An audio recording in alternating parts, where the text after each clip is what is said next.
All righty. I think we're pretty ready to go. And that awkward silence that always starts one of these can end. Hello, everyone. Thank you very much for joining us this afternoon. Firstly, I'd like to acknowledge that I am coming to you from the lands of the Gunditjmara people. I want to acknowledge the elders of the Gunditjmara Nation, their elders past, present, and emerging. And I want to extend that respect to the elders and the peoples of all the nations represented by today's call. I know we've got people calling in from Mianjin of the Turrbal and Yagara peoples, Darkinjung land, Gunai Kurnai land. No matter where you are, respect as ever to First Nations people. On this, the final day of NAIDOC Week, a celebration of First Nations people and culture and history. And as I'm sure we'll get to in this conversation, climate justice inevitably tied up with First Nations justice as well. So it's something that's important to keep in mind. Thanks so much for joining us on your Sunday afternoon, particularly if you're doing exams right now and you're using this as some kind of distraction. My name is Tom Ballard. I'm a comedian. I'm 30 years old, but I'm still very cool and young and relevant. And I'm going to be moderating this conversation this afternoon between a bunch of very intimidatingly capable and awesome young climate leaders. We've got 6 of them. They've got a lot to say, and it's going to be a fantastic conversation as we kind of discuss, where to here from now for young people and Australia. 2020 has been a bit shit. I think we could all agree. We've been through COVID together. That was bad. And now we've got to figure out what's next in 2021, particularly through the lens of young people doing something about the climate crisis that we're experiencing. If you might remember at the start of the year, which feels like 20 years ago, there was this kind of moment when recovering from the Black Summer bushfires, it seemed like something was going to happen and we were ready for a major conversation about serious climate action. That got put on the back burner thanks to COVID. And now we are looking forward to a gas-led recovery.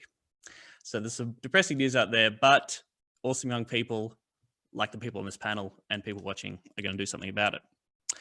This event has been put together and supported by the Foundation for Young Australians, which is a national not-for-profit who believe young people have the power to beat injustice and transform the future. FYI exists to back young people with the trust, resources, skills, and connections to make change. Also, Youth Action New South Wales, who are the peak organisation representing the 1.4 million young people in New South Wales and the services that support them, and their program called Outburst, which is a youth leadership initiative in Western Sydney that's been running for over a decade. And also the video series Youth on Strike, which is directed and produced by Rob Innes with Junkie, Screen Australia and Mashup Pictures. It's a fantastic series. It's 3 parts. It's on YouTube. Highly recommend it. They gave a whole bunch of cameras to young climate strike leaders and got them to document their journey, organising that strike and dealing with homework. Oh, how lame's homework, guys, right?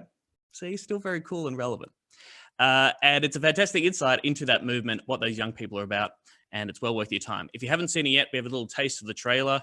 Hit it.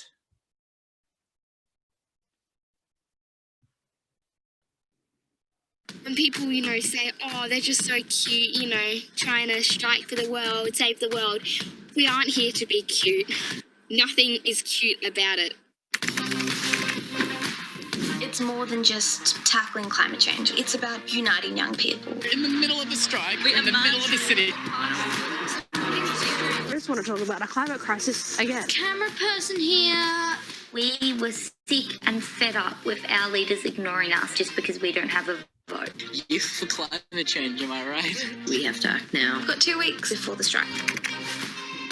No way I would consider myself an activist. It is procrastination, but it's procrastination to save the world, you feel? Ow. Sorry, ant just bit me. Can we pull it off like the adults do? It's really heating up. Explain the strike itself to my mother because she knows what a strike is. But if she hears the word missing and school, she'll just be like, no, you can't miss school. I can't just pass. I need to do really well, and I don't have any opportunity to speak up. You're asking a bunch of high school students to try and offer you solutions when we got homework to do. It's resulted in me sacrificing my social life. I should be prioritising climate action over school. Moving out of the house in about 2 or so weeks. Never read the Facebook comments. They're not supportive at all. I feel like they only want it to be student-led in name. I have to toss up between school or strike. I don't want to skip out on my sack and get a 0 for that. I'm so excited for this day. Oh my God, I'm shaky. So we have about 10 minutes before this officially starts. This is insanity. This is the youth rising up, participating in our democracy, and this is what democracy looks like.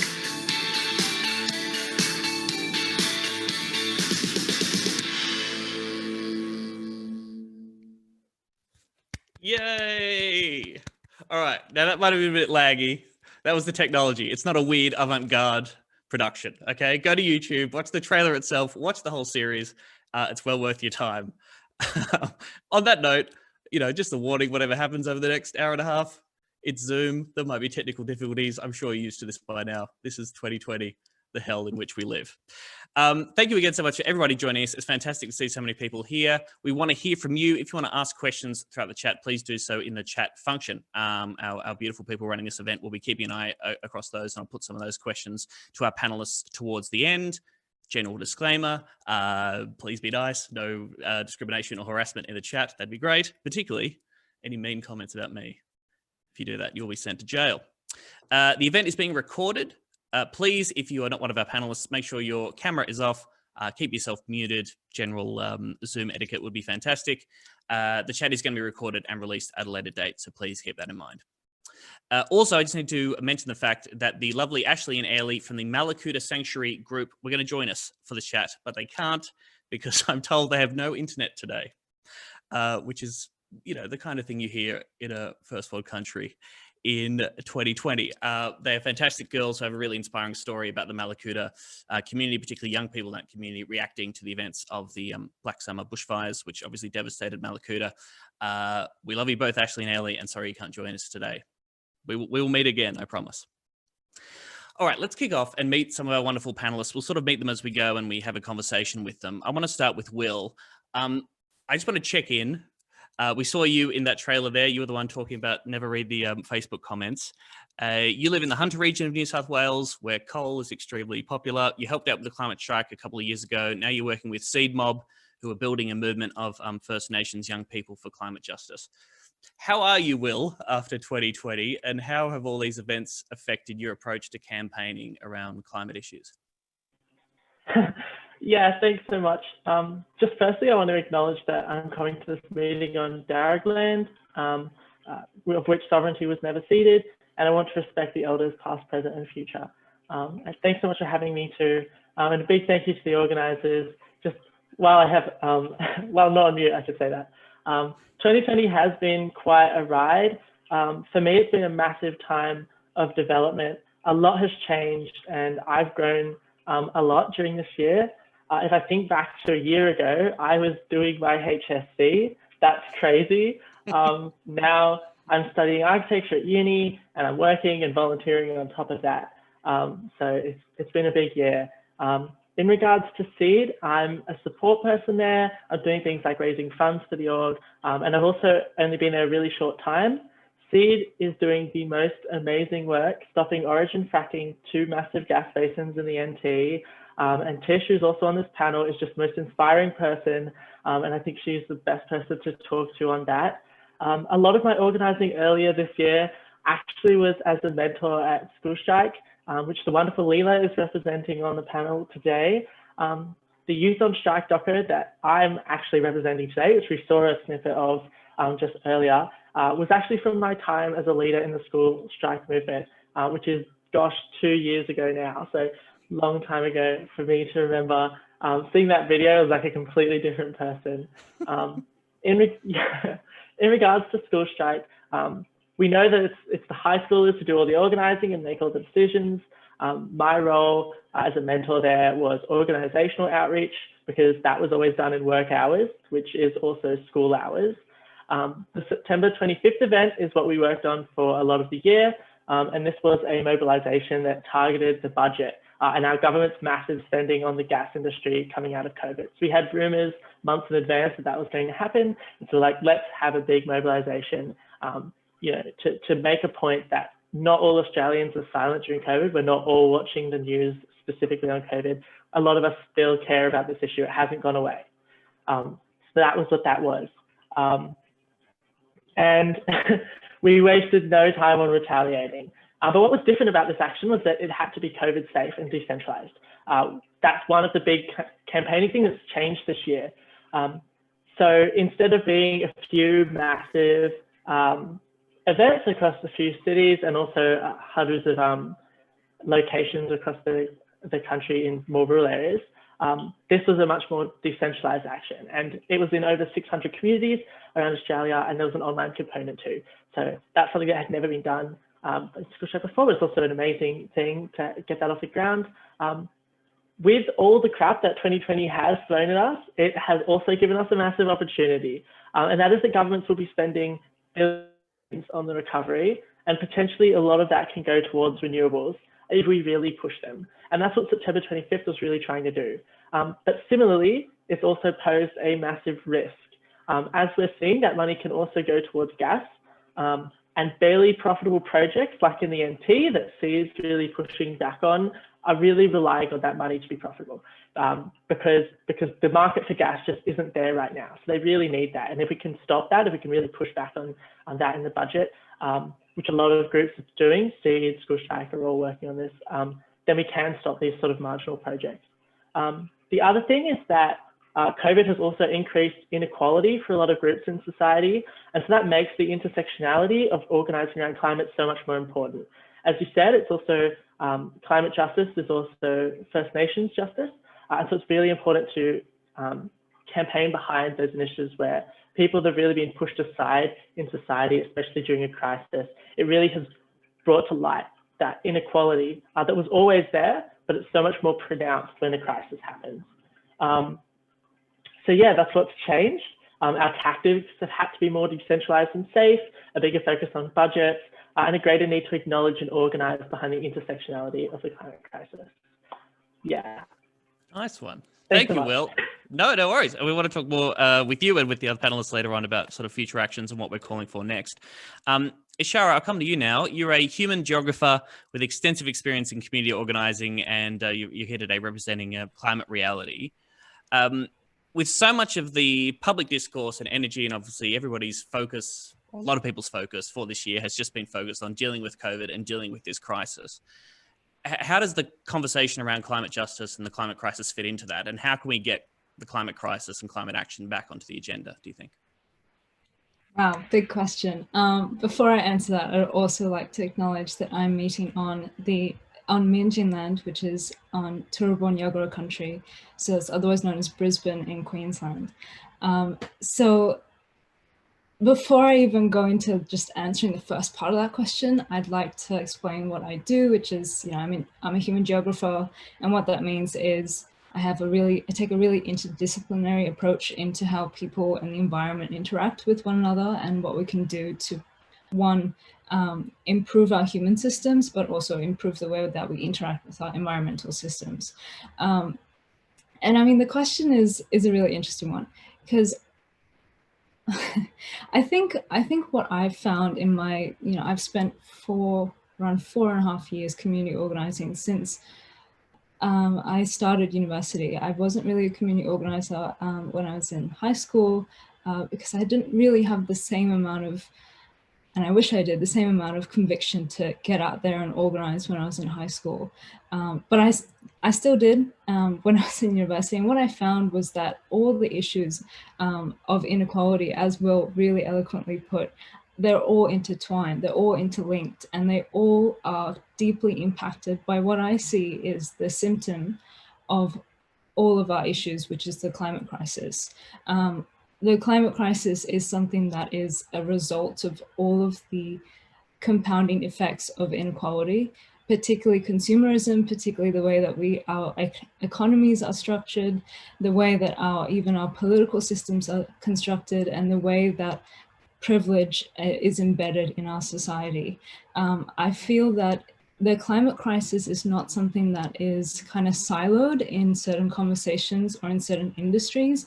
It's something where it should be embedded in everyday conversation and in everyday actions of reforming and transforming our industries, whether it be fashion, whether it be retail, or whether it be energy. I think that if we're going to shift the conversation to the climate crisis, there has to be a recognition that the climate crisis isn't just your traditional form of we're going to fix energy, we're going to fix the way that we vote.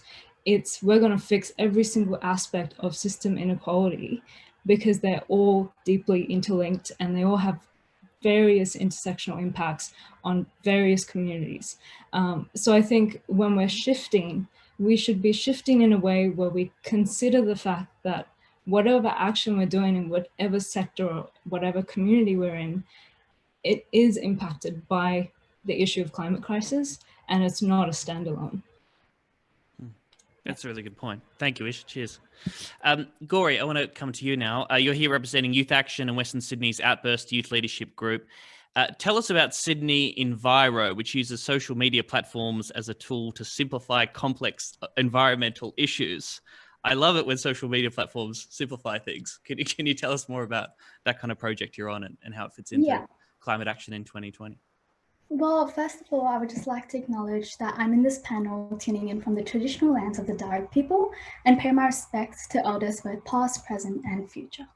So now coming on to Outburst, it's a Western Sydney-based youth group and we work on various projects to support young people in Sydney. So this in the past has included notable events such as What's Up West, which was a youth networking program held last year, attracting like hundreds of people to have a channel to voice their own views and hear from other young people about theirs.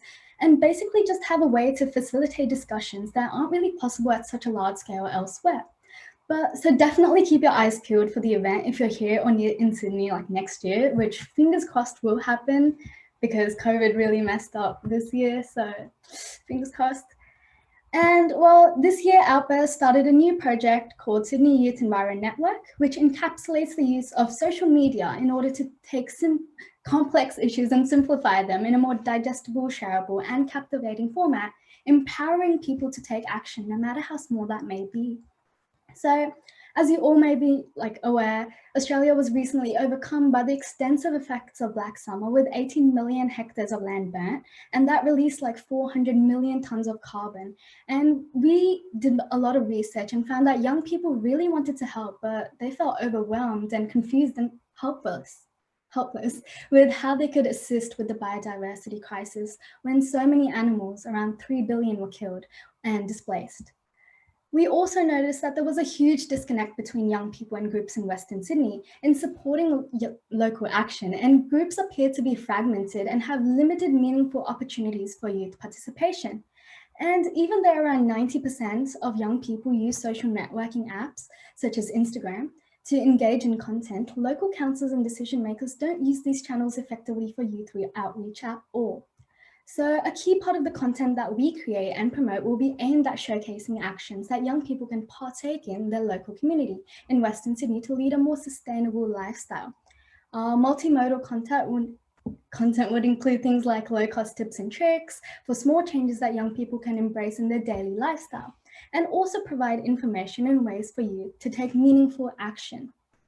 And we'd also promote local sustainable businesses and support local positive policy changes favorable to improving environmental outcomes.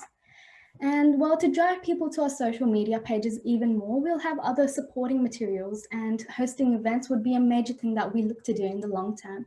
So this could include anything from online webinars if you can't really come back face to face. And if we can come back, well, we'd be probably hosting youth environmental summits, which is similar to the What's Up West, but more focused on climate itself.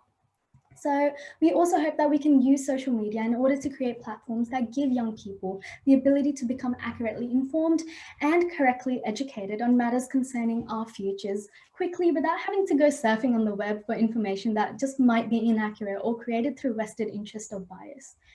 And well, I really want to call out my Instagram page, so at Sydney Enviro. So please make sure to check it out and give it like a follow if you're interested. And if you have any questions at all, please feel free to message us and we'll definitely be able to help you. Follow me on Instagram too, everybody, not for climate action, just for tickets and stuff. I'm an old millennial. I'm still on Twitter. Is Twitter cool or is Twitter dead now? Is Twitter over, Gauri? Can you tell me that? I mean, a little bit. I don't use it, but... All right, put yourself back on mute then. I don't want to hear any more else from you. No, okay, that's good to know. I'll pivot. We've got 3 other panelists I want to get to quickly before we move on to the big question, where to from here. Layla, you're an organiser for School Strike for Climate on both a national and a local scale. You're advocating for greater action on climate change from the Australian government. We've heard a lot about the strikes. They've got a lot of press coverage, as Will sort of explained, had to go online this year because of obvious reasons. So can you tell us more about that? What is the School Strike for Climate's position at the moment? What are you organising around? What's 2020 done to the cause and where you guys are at? Yeah, well, School Strike for Climate, even though we've definitely been disrupted this year by COVID, we're still an activism group and we're still pushing in the same ways that we were before. Just our platform has had to change a lot. We're still trying to empower young people and get young people in particular to advocate and speak up about this injustice, the fact that our futures aren't being taken seriously. And by doing that, by putting pressure on governments, which in the pre-COVID world, that was in-person actions. And as Will was saying, it was a lot of city actions. We were kind of encouraging people to go to the cities and create big strikes and big protests because that was really effective, that we found. However, this year it's obviously had to change up a bit. We had a strike earlier this year in May that was entirely online because that was right in the middle of the COVID period. It was a live stream on YouTube. And while that was something that we've never done before, I think it was still successful and still definitely engaging. And we had a lot of, it was a great opportunity to lift up local voices, which is one thing I think that's been really great that's come out of this COVID period, is that we've done a lot of more regional and rural voices and kind of uplifting on those more like local areas, because it's been in the past a lot of city kind of central strikes, which is effective, but we've been working a lot on solidarity this year. And I think that's something that's come out of this that's been really unique. And while it's difficult to be as effective as we were pre-COVID when we could get those really huge numbers, and obviously the environment is not on the top of people's minds now that we're in this crazy world with the pandemic and this economic crisis that we're in, we're still trying to encourage enthusiasm. And we've had the same kind of approach this year. Even though we've had this setback, we're still demanding, and we're not going to let the government take this as an opportunity to disregard climate action, because just the climate crisis does not go away while we deal with the second crisis like the COVID-19 pandemic and the recent economic recession. We're not going to allow the government to take this as an opportunity to disregard our futures and to disregard the possibility of renewable energy. And I think, as Will was saying perfectly, the gas-led recovery, it was a little bit expected and disappointing, but that was one of our main pushes that we had for September 25th, is pushing against gas, which is a fossil fuel and which the government wants to invest to, and encourage the government to lean into renewables in this post-COVID world, because I think this is a great opportunity for us to go renewable now and to start making those steps now, because we have to do it soon, because this is a drastic thing. This is an upcoming thing and we can't keep dancing around the issue. Right on. Thank you, Layla. Great earrings too. Tish, I want to come to you if I could. You're a proud Torres Strait Islander. You've got strong connections to Musig and Padu Islands, and you're a community organizer at SEED, as Will was mentioning before. Can you give us your perspective on this year, on the climate crisis, and how it's affecting people in the Torres Strait, and what 2020 has meant to you? Yeah, thank you. And kapakut, which means good afternoon. So I'm Tish. Like you said, Tom, I am a proud Torres Strait Islander woman with strong connections to Musig and Padu Island. So they're just some of the outer islands of the Torres Straits. And I too would like to acknowledge country, knowing that we are all tuning in from different area codes. Where I am, I would like to acknowledge the Angamuthi people and pay respects to their elders past, present, and emerging, and especially during this week, definitely acknowledge that sovereignty was never ceded. I'd also like to acknowledge every Aboriginal and Torres Strait Islander person that may be tuning in with us today, and any people of colour and people that identify as First Nations to their culture.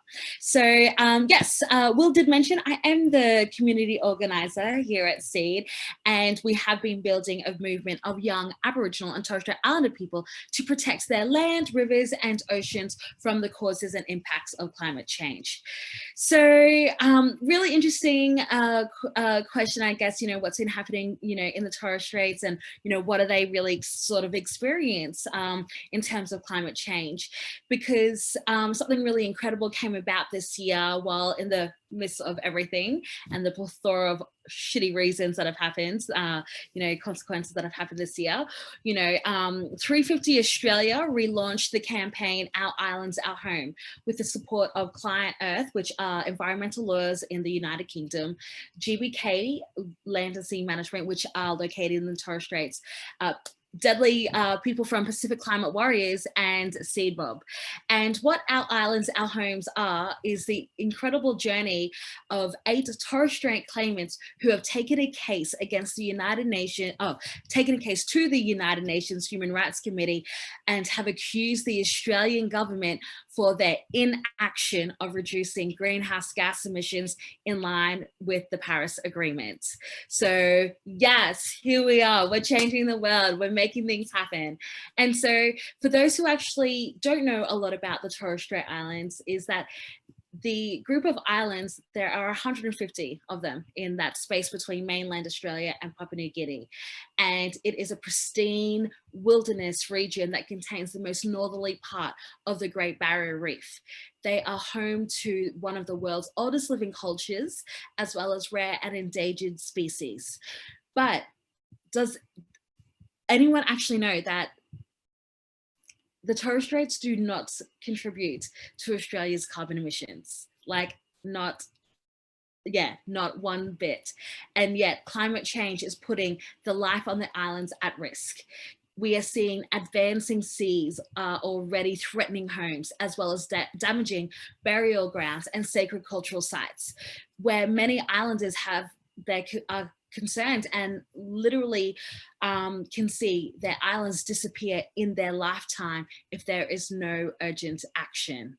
And I think, upon reflection of our year of 2020, I think this is why this campaign is very important, because we've really learned, if we actually have learned anything during this pandemic, is, everyone from all shapes and sizes, different backgrounds, but everyone in Australia loves being outside, whether it's down by the beach, shredding it in the mountains, or going for a hike. We all love the natural wonder that is Australia and really appreciate its beauty.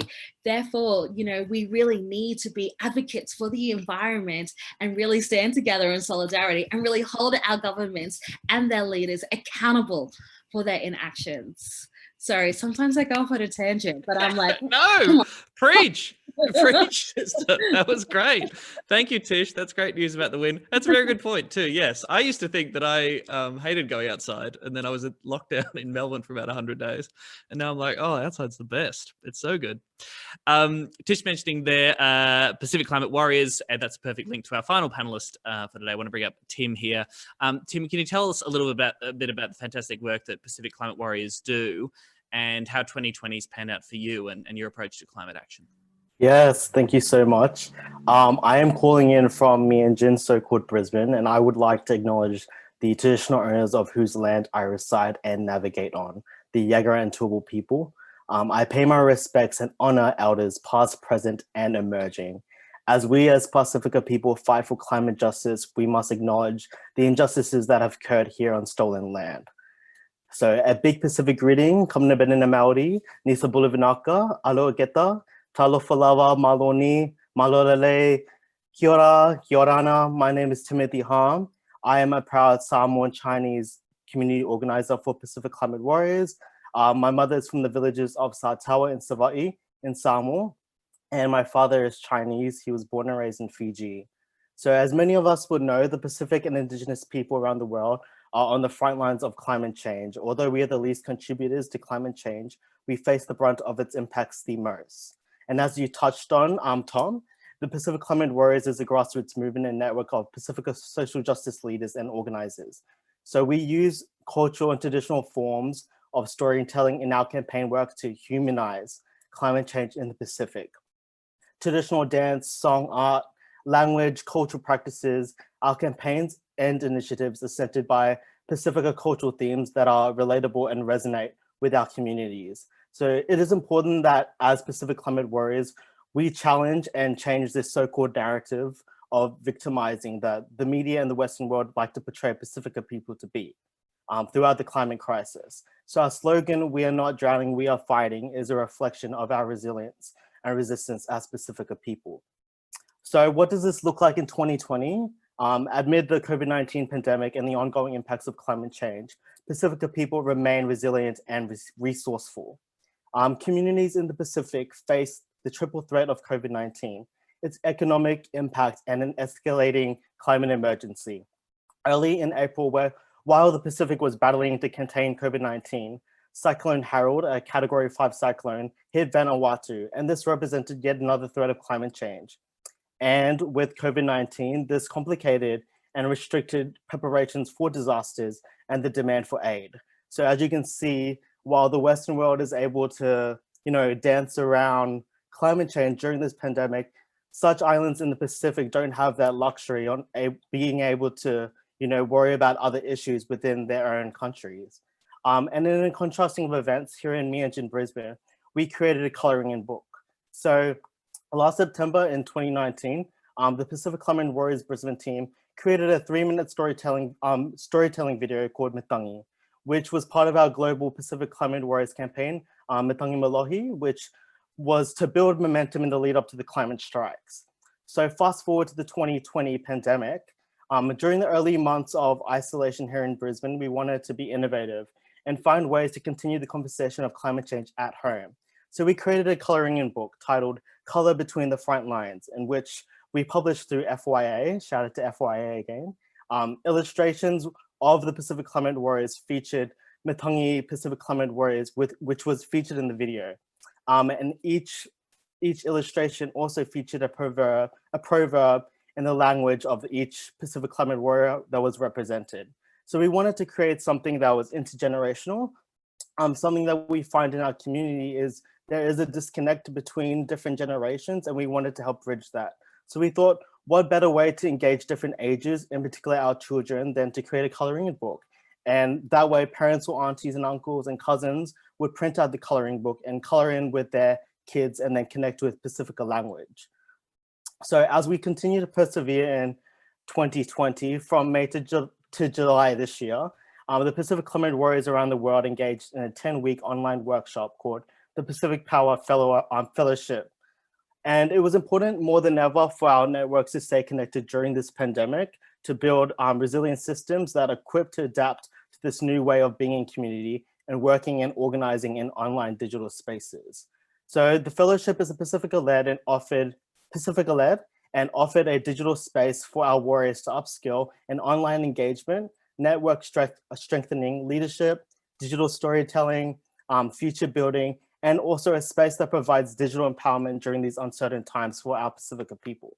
So recently, the Pacific Climate Warriors carried out their September 2020 moment, and our theme for this year was an unjust recovery from the COVID-19 pandemic and climate crisis, and planting the seeds that our future generations will harvest tomorrow.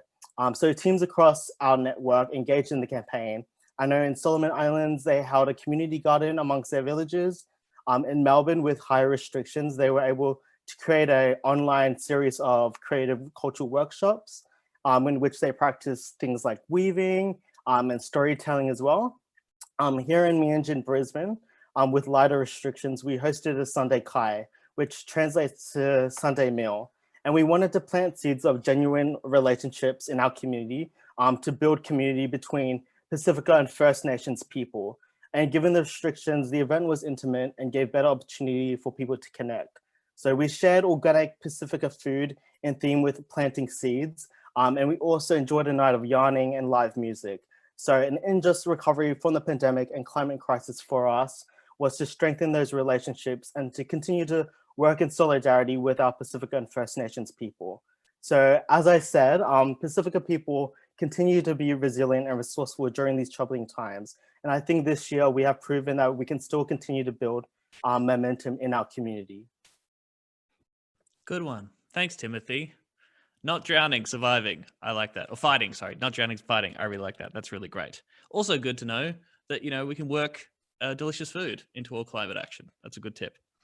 Okay, that's the panel. All extraordinary, very impressive young people who are really engaged with making things better on a climate front and a variety of other fronts. I think we all agree 2020 sucked for a range of reasons, but no one seems any less determined or resilient. Lots of people survived, have thrived during these challenging times, and have kept their focus on climate justice and everything that means. So where to from here is where I want to go to next. Touching on plans for 2021 in the immediate future. What are the demands? What are the tactics? What are the ways that young people in Australia can get their voices heard and get shit done? Layla, let's start with you. Where is the climate strike looking for 2021? What are the big priorities for School Strike for Climate from here? Ooh, 2021. It's really difficult to plan for a year that we don't know how it's going to go. We don't know if COVID will be the same situation. We don't know if it'll be like all cleared up by January. But regardless of what actions we're planning to take, we know that our demands are going to remain the same, and they have been the same since we started, which are no new coal, oil and gas projects, including the Carmichael Adani mine and the recent gas-led recovery plan. 2, we want to go 100% renewable by 2030, and 3, for the government to fund a just transition for all those working in the non-renewable industry, like coal and gas and oil, into the new renewable industry. Because we're very conscious that there are people affected by these changes. And while they are necessary changes, we acknowledge that and we want to provide support in that sense. And a huge demand that we will be pushing going forward is for the gas-led recovery to be abandoned. Because even though gas is not coal, it is still a fossil fuel, and we can't afford to be going backwards in this time when people in the Pacific Islands are already seeing the direct impacts of climate change on their beaches, on their shores, in their climates, in their weathers. And we saw in the Black Summer of this year what climate change is going to look like in Australia, and it is only going to get worse until we start taking adequate action. I think we are going to continue to try and push for whenever we can start doing in-person actions, even if it's just in small groups, we're going to try and do that, because there's something about the energy of a protest and a strike that's so empowering and that can really push for real change. That is something that I absolutely love about the School Strike for Climate movement. So going into 2021, I really hope that we can start getting those protests back up again. But yes, our demands and what we want to push for will remain the same going forward. Dang right. The demands of the school strike are so good. First of all, they're more comprehensive, more accurate than the position of the Australian Labor Party, I would argue. Because you're asking for clear things and you're centering this idea of a just transition, which is a term that's thrown around a lot, but is crucial. I believe at the last massive action for School Strike for Climate in Melbourne, a coal worker spoke, right? There was a speech from a coal worker saying, we're fully aware of the situation for the future of this industry. We just, want to just transition out of it, and we believe that we can. And it's an unsustainable industry.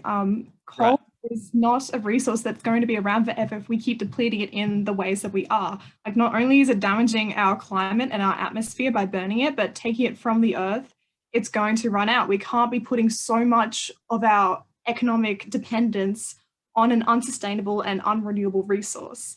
It's like economically unwise. So that argument about the economy and all that, because we can't go into renewables because it doesn't make sense when you think about it logically. In the long term, we can't be this dependent on a non-renewable resource.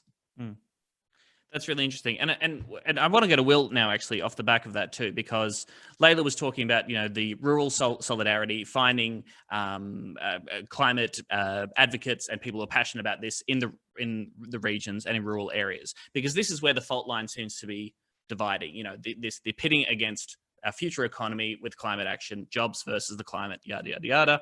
And Will, I'm just interested, as someone who's in the Hunter Valley, represented by Joel Fitzgibbon, who just stepped down from the Labor front bench as Shadow Minister for Resources, because he says that, the Labor Party can't take a more ambitious position on climate action because of what it will do to blue-collar workers. How do you see all that playing out in coal country and as part of the debate around climate action in Australia?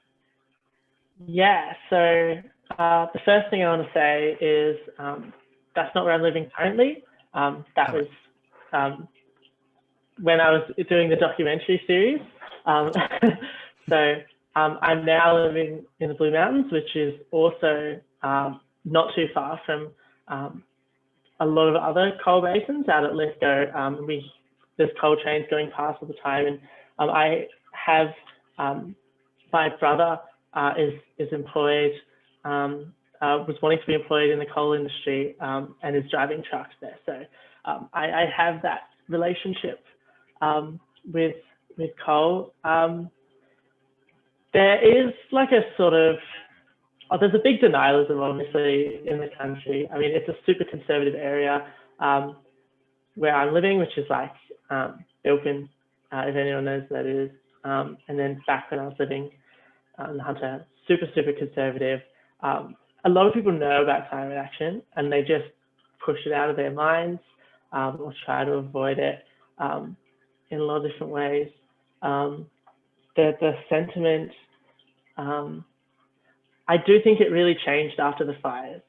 And I think those conversations that we have about our stories as young people and our stories as First Nations peoples and our stories as people impacted by climate change, they actually ring true a lot more now because everyone knows someone who was impacted by the fires. Like they were so widespread. I think that really, we haven't really exploited that enough yet because of COVID and all these things that happened.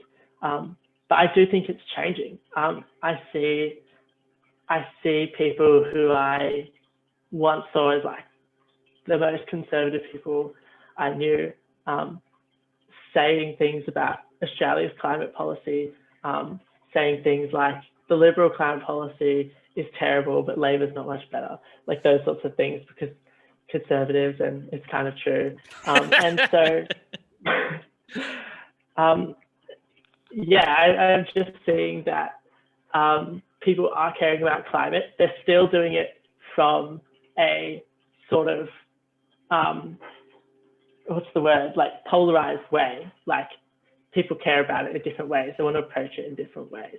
But I am seeing a lot of local people caring about it for the first time in a lot of cases. And I think that's inspiring. Yeah, that's great. my temp check of the country. Thank you. Thanks, mate. Thanks for summing that up for us. I appreciate it. Tish, let's go to you. What are the plans for the future? What does 2021 look like for you? What are your priorities from Seed Mob and First Nations climate justice? Yeah, I think sort of what Layla sort of mentioned and Will, like about the federal budget that sort of came out this year, and that was 52.9 million, and that was like, that is absurd, the amount of money to unlock more gas, because you know, right now there is that a massive support in this country for developing national gas infrastructure.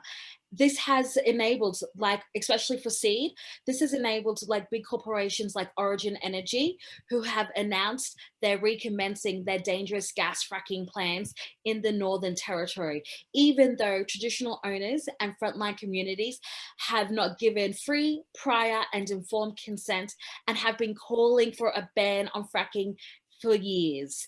Now, the reality is that if you breathe air and drink water, this issue matters to you. It doesn't matter where you come from, what skin color you are, or your background, it matters to you.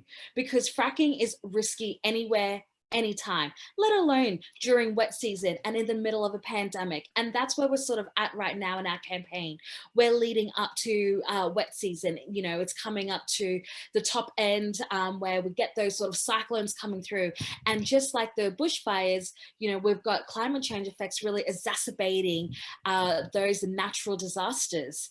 Now, just last month, we had the Origin Energy AGM, and we're amongst, you know, traditional owners from the Northern Territory whose land, water and future is under threat from this risky business. We had Uncle Ray Dixon shared a powerful statement on behalf of the Mudburra and Jingle people, which was like actually closely followed by powerful questions by Alawa Native title holder Auntie Naomi, who, I know that I'm just throwing out names, but these are the traditional and important people in community.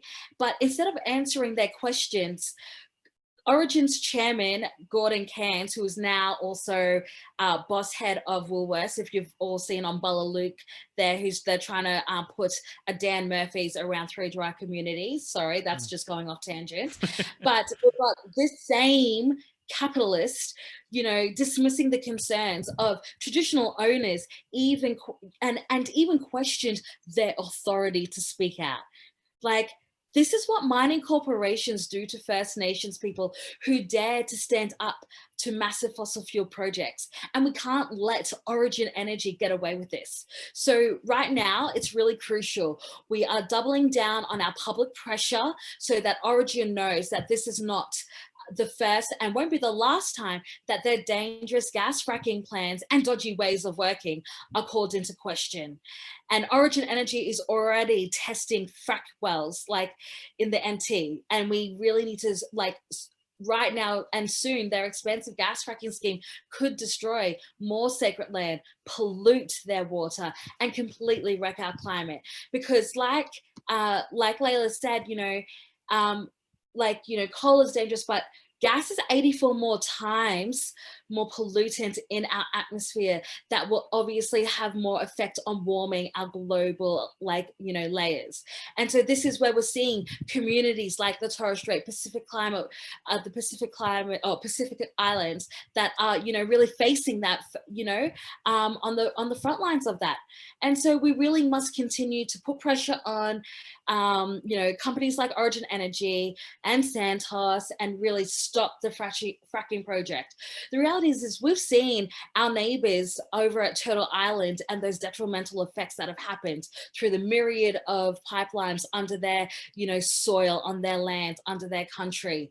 And so, as we are seeing this gas recovery, we can also see those detrimental impacts. And, we need to speak up and speak out for them because they're destroying our communities and our culture. Thank you, Tish. That's really great. Although I do want to say Origin Energy is a major sponsor of this panel, and Tish does not speak for us, and they're fantastic. No. Can I ask one question? That was a joke. Obviously, there's been a whole bunch of First Nations people and traditional owners who have been screwed over by exactly those interests that you outline over the years for a very long time. But there is also a relationship and a reality that some traditional owners are, in extremely economically dire circumstances because of colonization and the history of this country for a range of reasons, and is therefore see in welcoming fossil fuel companies onto their land and the country as a way to garner some money to help their people out, right? Is there a tension there between First Nations people sometimes and these kind of major projects that we're talking about, something that you at Seed Mob need to navigate at all? Absolutely. Look, the fact of the matter is because of colonization, there are blurred lines of, who is a traditional owner to that space. And it's always, it's always a sensitive issue when we sort of come to these conversations. And look, I don't obviously speak for all Indigenous people across this nation, but, people still need jobs. And so there are obviously still First Nations people that do work for these organizations and, have to liaise with these. I had the privilege of actually working up in Cape York last year in the exploration industry and saw firsthand what they actually do with traditional owners. And corporations put them in separate rooms, tell lies to them so that mob can argue against each other. And it's disgusting. It was actually really, really sad. And the fact of the matter is that they just do corporations do the bare minimum. They just throw money, but only to certain people, but they do not help community overall. And that's and that's where we are falling short on this. And so that's where spaces like SEED, and other First Nations organizations are sort of helping elevate the voices of those traditional owners, in which are the, correct, like landowners there, and want to help and support them as much as we can, and share that with the rest of Australia, so that they too have an understanding as well. Because sometimes with non-Indigenous people there's that misconception. But I guess the question really now we have to answer is that if this gas recovery does go ahead, is that where did you get your gas from? Did you hurt someone for it? And I think that's where I'm going to ask, and where we really need to shift people's hearts and minds, and really make into where like these corporations need to have clean projects, renewable energy, and have like more sustainable and ethical spaces, so that mob can also feel like they're not selling themselves out as well. Great, thanks Tish, that's really good to know. Timothy, let's go to you. What's on next? What are the goals and the demands and the hopes and dreams for Pacific Climate Warriors for 2021 from here? Yes, so continuing on, we are still continuing our, the momentum that's built from our Matangi Malohi campaign from 2019, and we continue to connect with community through all that we have engaged with through our September moment this year, and just in terms of, where I see Pacific Climate Warriors in the future, I think collaboration is key. And obviously it's going to be different for each different Pacifica team because location is different. But as Pacifica Diaspora and representing Pacifica in Australia, I think the relationship between First Nations and Pacifica people is super important and integral to climate justice. And in the future, I hope that we continue to work in solidarity with First Nations grassroots organizations such as Seed Mob, and support campaigns like Our Islands, Our Homes in order to further strengthen those relationships and support. And furthermore, I feel like there are more opportunities for other organizations to understand the responsibility that they hold in helping support grassroots organizations. Partnerships that can better help out impact, or organizations that can offer spaces or potential funding to continue the work that we do alongside our community. So I think that's very important, especially for young Pacifica people here in Australia. There's a lot of community work that's put into it, and a lot of it is, not shown for much of what we get in return. And it's not really about, the monetary benefits or the credit, but it's about being able to be sustainable and in continuing these conversations or continuing to fight for climate justice. So moving forward for Pacific Climate Warriors, it's all about collaboration, solidarity with First Nations people here in Australia, and it varies throughout the Pacific and other teams throughout our network. Cool, thank you. Gauri, we talked a bit about the work that you're doing in terms of engaging young people through social media, making, make it more accessible for young people, engaging people through social media platforms where young people are, to talk about this kind of stuff and get people excited and help them organize and connect with each other. What about the other media forms, old media, legacy media, TV, radio, newspapers, and online? I mean, the Foundation of Young Australians actually recently has done some research on this, so just how rarely you see young people on TV or on the radio talking about stuff that affects young people. Like, the stats are actually pretty amazing. The median age of Australians, I think, is about 38, but you would not know that by watching our TV, listening to our radio. How do you think we can better engage and get young people's voices in the media talking about stuff like climate justice and climate change, which is really going to affect them? Okay, well, before I answer that question, I really just wanted to give in my own views about that previous question about coal and everything. I just really wanted to voice this. Sure. With coal, I did some research for my economics exam that happened this year. And right now, Australia's rate of using coal is actually leaving us with only 125 years of sustainable use left. So that literally means that the people coming after us, our future generations, really won't have anything left. And that's saying that the harmful effects of coal isn't already killing us all off, like the sulfur dioxide release, which causes acid rain and then has in turn impacts on our health. And it's just so mind-blowing that like I can't fathom how politicians and like companies are partaking in this tragedy of the commons and just only working in their own self-interest, and really just completely throwing away the concept of intergenerational equity and everything like that into the bin. So yeah, I'm really sorry, but I just really wanted to voice this. Like, it's so insane how there's only 125 years left of that. And yeah, it's just so unsustainable. And well, like back to this question, I would really love to see like more young people going on the TV, like really, really would love to have those opportunities like that to amplify the youth voices. It's really such a shame how right now there really aren't that many opportunities for young people to stand up and just be told and be asked to come to the like TV programs like the morning shows.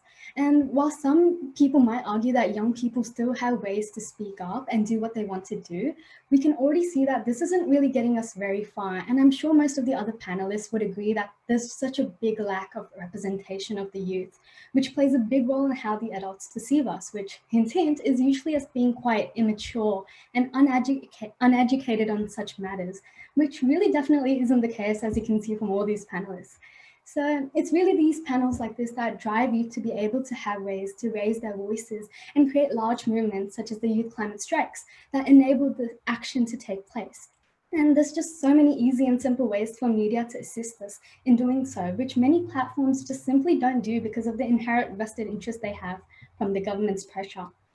But if this was to be removed, television, morning shows, and the news would be amazing platforms for students to promote the work they are doing and invite more youth to get on board. It would also raise awareness of the passion young people have in standing up for what they believe in, and get rid of the negative stigma that all teenagers are immature and nonsensical on these important topics. And while radios and podcasts could also conduct interviews similar to this, and newspapers could just write more articles or have sections that are specifically focused on youth achievements and the activities and the events they're hosting, there would be a sort of snowball effect that occurs as well if young people were invited to these platforms to speak up, as they would probably invite their own friends that like a lot of us on the panel did as well. And this would just in turn have heaps of youths tuning in and just hearing about how they can contribute to the effects that are happening to the climate right now. So collaborations with creators would also be such a good thing to happen, because like obviously we know with all those social media apps like TikTok and stuff, there's so many like collaborations happening, and it's just inviting a huge lot of youth audience to come in and just tune in as well. And the environmental crisis isn't really something that affects young people only, but it's an issue that's affecting every single person in every corner of the world, wherever they may be. And things such as positive policy change for the environment being advocated by young people wouldn't really be noticed on social media alone. So things such as like the old school TVs and radios and podcasts would really be needed for people who just aren't able to access social media and can't get noticed on it by the older people and politicians who don't really use these domains as often. And hence, we could reduce this problem of underrepresentation that we had. It would be better to promote youth voices in platforms such as television, where there's just a higher chance of these people noticing young people and understanding what we're standing for properly, and not just making assumptions on whatever they think that we are doing right now. Nice. Thank you. Look, we've got some audience questions which I want to come to in a sec. And just before I do that, Ishara, I'd love to hear from you. Where to next for you, do you think? What do you think of the demands and the actions moving forward into 2021 when it comes to serious climate action from your point of view? Big question. And I would say big question, but small actions. Because I think it's really the small and the everyday actions that snowball into a big transformative process that really matters. I think young people are the demographic for me, and I also identify as a young person, whilst sometimes I sound like not a much older person, but I think young people are the most resilient people I know, and they're so centered in the fact of, well, yeah, there's a lot of really depressing things about the climate crisis, but they've come to terms with it and they're navigating their grief through action. And I think that's really, really amazing. And how they do that is through everyday actions, whether it be through a single conversation with someone who might not even realize that climate change is an issue, otherwise known as climate denial, or someone who is so steadfast in in not accepting that we need economic change and reform, or someone who doesn't know who to vote for, which political party actually aligns with their values or their change values. I think all these little actions really snowball into a big impact. And I guess, I mean, even from my personal experience, I think starting small really matters. Just before the COVID lockdown started, I had just graduated from university, and I had, was studying, was volunteering, was community organizing, and doing all this stuff, that it came to a point where I just burnt out. And then I was like, where do I go from here? I really want to continue what I want to do, but I don't have the energy levels because it's taken so much from me. And being comfortable in that fact is really powerful. I think even for young people to just self-reflect and to be comfortable in the fact that they can't do everything. We can't do everything. We need the support of every single person in society to be comfortable in being uncomfortable and being comfortable in the really, really, damaging facts of how our political system or economic system, or even the way that we treat our environment and our First Nations people is damaging, is destructive, is not sustainable for our future. That's what really matters. And I think that it really boils down to making small, tangible actions every single day. So for me, that might look like, now that I'm working part-time, where am I purchasing my items from? Where am I purchasing my clothes or my toothpaste or my containers and my food from? Is it contributing to a larger system where there may be laborers who are exploited, or where there are no proper environmental regulations in the way in which that product is made? Or where is my bank investing? Where is my super, even though I don't have one? My future super, which, I'm not going to endorse future super, but let's say future super, right? Like, where are they investing their money? Money and your vote is where it also matters the most, especially for young people who don't have sometimes the privilege of having a super. I think it's actually less of a stress not having super, but where your money goes is really important. And if we're talking about coal and oil, there's also the fact that our oil and coal byproducts contribute to the largest polluters on Earth. Plastic, for example, is a huge polluter on the Earth. And those are the issues which, we can actually take tangible action every single day. We can choose not to buy from a certain retailer. We can choose not to. I think every single action that we do is also a form of, what's the word? Protest. It's a form of transforming your social action into a political protest. And lastly, I'd like to add that, if you wanted to, how I see it as a community organizer as well, is riding on the goodwill of other networks that are doing incredible work, such as, Youth on Strike or Pacific Climate Warriors. We all work together really well to amplify each other's voices to take this action. And one thing that I found from this year is this awesome platform called Impactor, and it centers young people as their decision makers for creating regenerative and sustainable future. So I've just put the link, oh, it's not working, just put the link up in the chat box. So check it out if you want to. I think it's really, really awesome. And there's a bunch of awesome people across the Pacific and Australia on there. Good one. Thanks, Ashara. Cheers. That's in the chat if people want to check it out. And if you want to submit a question, feel free to do so in the chat too. We've got people going through them. Obviously, we can't get to all of them. Thank you to everybody who has submitted questions. It's much appreciated. We'll do what we can. We'll do a bit of a fire round to try and get through some of these, I reckon. Let's start with this question coming from Emily. Layla, I'll put this one to you.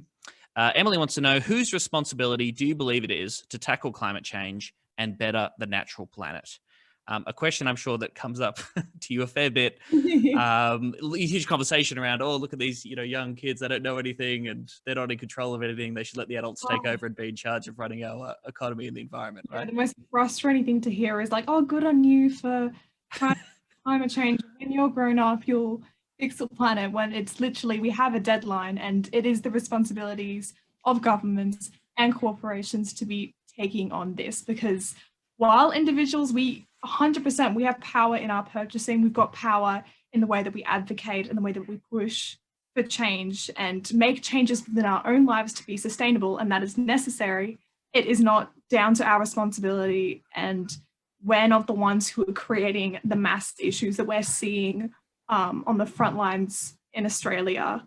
The government is the one who makes the decisions around whether or not we go and pursue a renewable future, not the people. The people can push for that, but the government is responsible for creating that change and for encouraging other countries to move into a future that is sustainable and renewable. Corporations are amongst the biggest contributors to climate change in the way that they produce their clothing, not clothing, products in general, the way that they extract the material to create those products, in the way that they sell, in the way that they exploit workers. All of those processes, trade between countries, it's all unrenewable, and it's all down to the big corporations and governments to make the decisions that will make those changes. And I think that's something that's it makes you feel really hopeless in a disappointing way and powerless as a young person and as an individual, is knowing that it's all in the end coming down to those big decisions made by the big groups. And that is unfortunate, but I know I don't think I could sit back and watch this all play out without having a say in it. Like, this is my future and I want to stand up and that's something I love about School Strife for Climate, is that I'm doing something. I'm trying to contribute to this fight. And while it's small steps forward, it's steps, and we need steps. And pushing for that and the work that we do, I think, really gives me hope that we can and will achieve a future that is sustainable, and that we can push for our government and the corporations that operate within Australia and all over the world to become the sustainably, the sustainable processes. Sorry, I'm not wording this correctly. They'll become sustainable in the way that they conduct processes and policies, because they'll see that we need to. And that's my hope, that we can push them to understand what the situation is and why change is needed. But yeah, to answer your question, it does come down to the big guys to make the big change. Oh, that was great. Please don't feel hopeless, Layla. That was a great response. And can I just say, this is something that gets me really inspired by, particularly young people involved in school strike. And I think Zoomers today, they get it, that ultimately when it comes to the issue of climate change, individual actions are fantastic. Anything you want to do to make your life more ethical. And for me, when I was growing up, it was stuff like, finding out where the stuff that I buy came from. I tried to be a vegetarian. I was quite bad at it. But, these kind of individual choices that we're trained to think that's the only way that you can change the world. But with an issue like climate change, it's just like the facts are so clear that, huge amounts of the emissions of the past couple of decades have come from 10 companies alone. And so the fact that young people are wise to that and are realizing that, while individual choices are fantastic, we need mass action on a national and global scale to make a serious difference. I think that's a real big change. Yeah, the single most frustrating thing about it is how clear it is. Like, why are we denying science? The science is telling us that this is an issue that has been occurring since the Industrial Revolution, and this is how we can address it. The solutions are there, ready to be implemented, and we're still dancing around the topic and trying to pretend it's not happening. And it's frustrating to watch my future and the future of every generation that is to come be up for debate, when it's just a black and white issue of science. This shouldn't be political. This shouldn't be a social, kind of controversial thing to talk about. This is literally black and white science, what is going on and why we should be addressing it. Yeah. Right on. All right, sorry, I'll get to more questions now. We'll try to move through these. Ishara, I want to give you this question from Peter. If we designed an economy from the ground up, what would it be like? In 20 words or less, if you could. No, obviously that's a massive question, but Peter obviously pointing the finger at the way our economy is structured and how that affects our country and the environment. What are your brief thoughts on that question from Peter? Thanks for the question, Peter. And I think it definitely ties in really well with what Leela said. I have my opinion on the economy and how we should transform it or reform it. But again, it doesn't go down to young people making those decisions. I think this is one that's upheld by people much older than us, who have much more purchasing power, whatever it is, than us. It really, I love the question, but at the same time, I think we have to be comfortable in the fact that we shouldn't be asking our young people these questions. Not as a, I love this question, but I think as a general, these questions really make you wonder about, okay, well, who's actually responsible for these actions?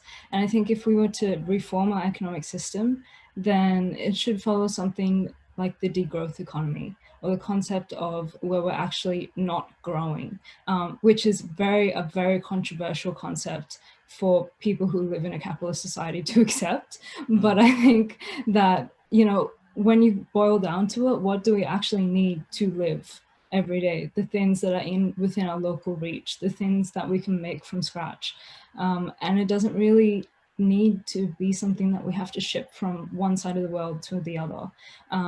So if we were to reform our economic system, it has to incorporate the fact that we need to reform our political system. At least in Australia, we don't have something that we know is a democracy because we don't have a representative media. And that's something that FYA's the latest report touches on, which is youth representation, the lack of it, which is, a separate tangent. But, these things don't happen in silos. As I mentioned before, we need political reform. We need to, have more proper representation, not just of young people, but of Brown, Indigenous, and other people of color. We need to have really serious conversations with our policymakers that their policy has to be what we'd like to call more radical, but actually is just calling for better systems approach.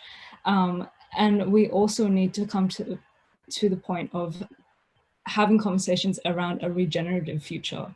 For example, agriculture, which contributes a lot to our national economy, should take a regenerative agricultural approach. And those kind of conversations really need to be in the conversation around how do we have economic reform. But we can't have it without, when we take more, we need to reduce what we take and live in the local and respect the stewards of the land who are Indigenous people who know how this land works, as many of the others on this panel would know.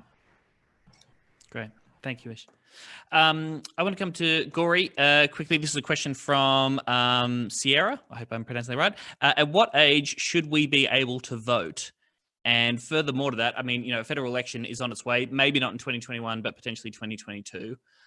Should young people be running for parliament? Do you want to see them more involved in actual representational politics and putting their hands up? And yeah, I guess that question from Sierra. Do you think that voting should be lowered to potentially 16, which was an issue that came up a lot on the Youth in Strike documentary. Young people saying, I'm doing school strike on climate because I have literally no other voice to our politicians. Well, yeah, thank you for the question, Sierra. So I just think that voluntary voting would be like such a good thing for 16 and 17-year-olds, and it really wouldn't be causing any harm. Like so many people that went to the strikes, even though I wasn't able to go last year, so many people that went, I do remember hearing from my friends that they really wanted to go just because they really didn't have any other avenues. And this really linked back to the previous answer that I gave for social media forms about TV and the podcasts and radios and newspapers, and how there's such limited youth representation there. And that just has so many effects on young people and their confidence really in being able to stand up for the issues they believe in. And well, I just think that at the age of 16, you have so many rights that you get. You learn to, like, you're able to go and drive. You can even get married under certain circumstances. You can pay taxes. You can give consent for medical procedures. So why is it that we can't go ahead and vote if we want to? And like, that's just so annoying because I have so many things that I'm able to do, but there's just so many restrictions that are applied for absolutely no reason at all. Like, why can't I engage in democracy when I'm a person that's being influenced directly by it?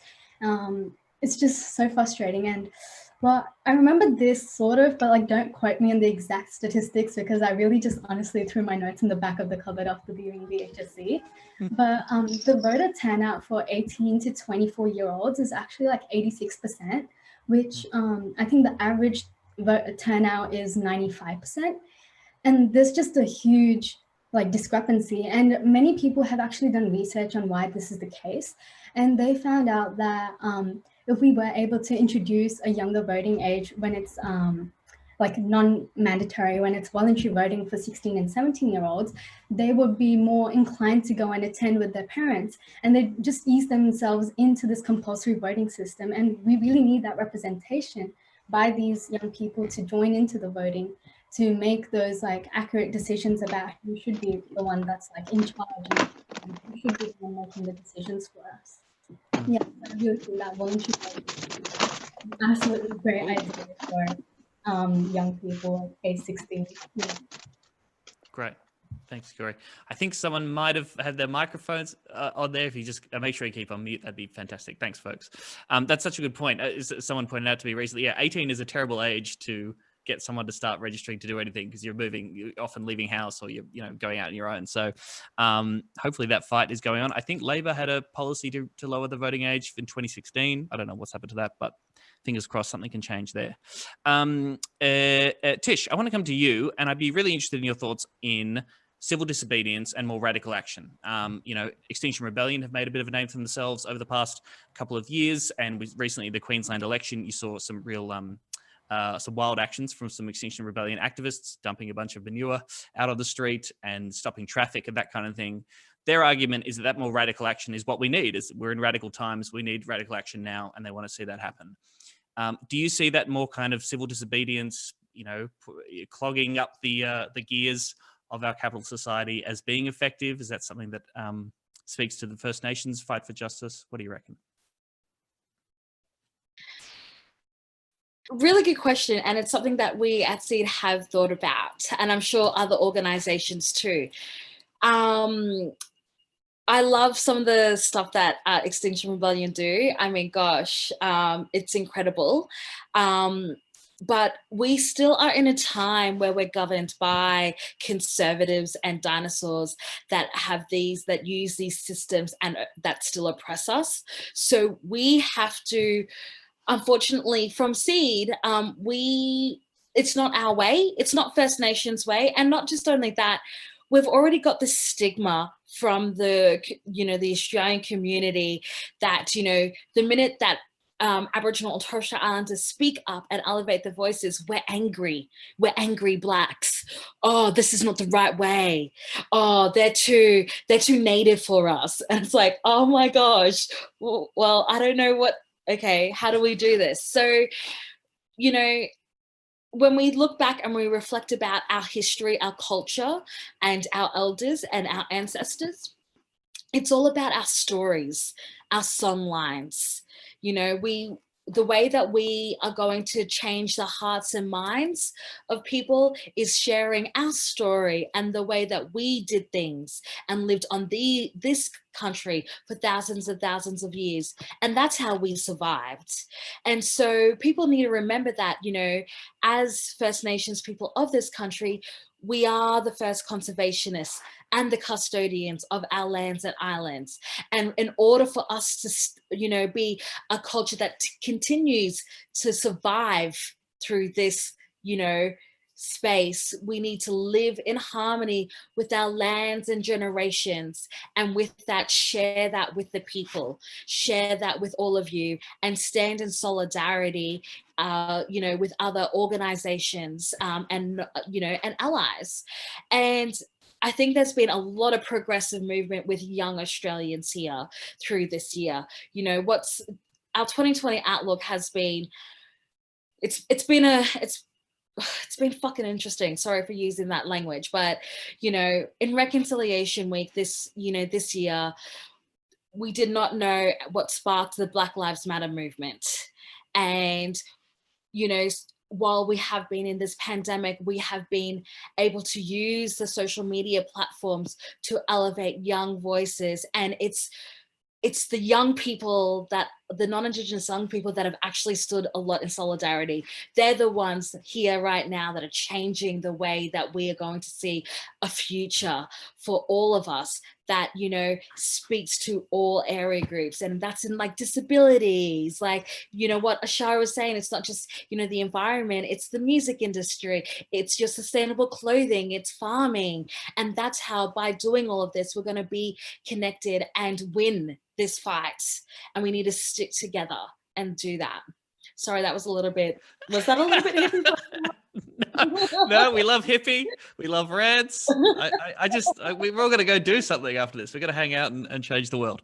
We are unfortunately running out of time, but we've got time just to whip round our speakers and get a last thought, I guess. And what I want to hear from you is how young people who might be watching this or listening to this conversation can, get involved with or support the work that you're doing specifically, and also maybe just like one, short, easy, general tip or recommendation you might have for young people who want to do something about taking control of their future and doing something about the climate crisis and taking climate action.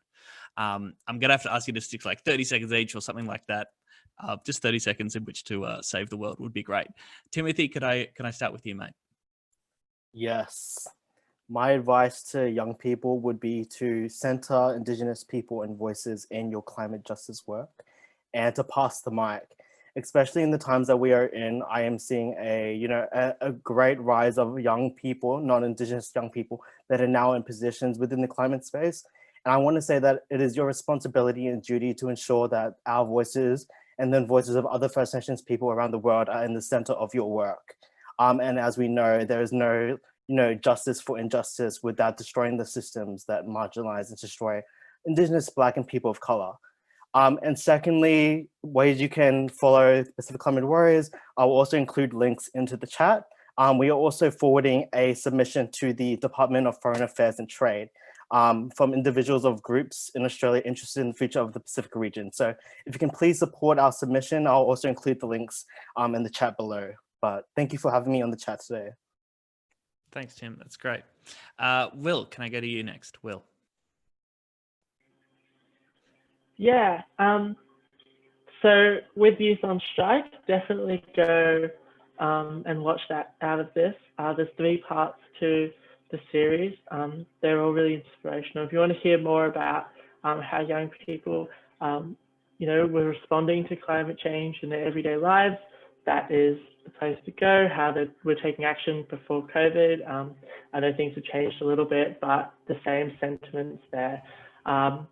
Definitely go and follow all the different organizations here.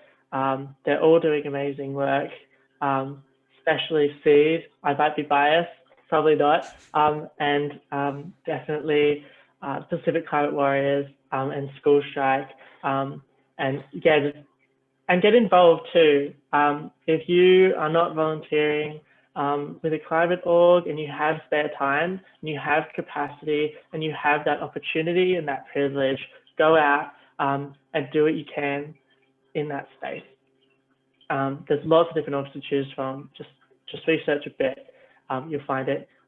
Money, donate money. Your time is just as valuable too if you don't have money to spare.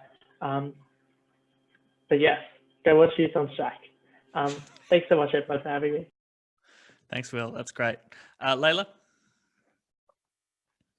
Yeah, I really, really, really want to encourage young people coming out of this to be like brave and unapologetic with your activism. Activism is young people's only political voice. It's the only way that we are making change in politics, even though we are directly impacted by the policies that are created in our government. And I want to encourage you to, I know it can be daunting and it does seem like this scary thing, but reaching out to your local School Strike for Climate group. You can find them on Instagram if you just search up School Strike for Climate and then where you're from, or if there's a city near you, they are all on board with this, or whatever platform you have. It doesn't matter if you have 50 followers, 500, 50,000, utilize whatever platform and the circle of influence that you have to try and make what change you can, because even though it does ultimately come down to those big decisions, it's at the grassroots that change is made. And that's always been the case. It's always been through the public voice that change has been made. And a great way that you can support School Strike coming out of this is heading to our website and signing up for our notices, so you get an email if we've got an upcoming strike or an opportunity for you to engage, or if you can sign something or call someone. We're regularly updating that. And I want to say a huge thank you to the organisers of this call today, and that I've really, really enjoyed talking with you all and having this conversation. So thank you. Thanks, Layla. Cheers.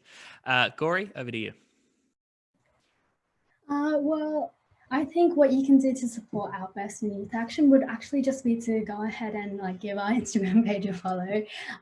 We'll be posting a lot of stuff about how you can do things daily and how just the small actions that you can take in your daily lives, which are easy and quick to do.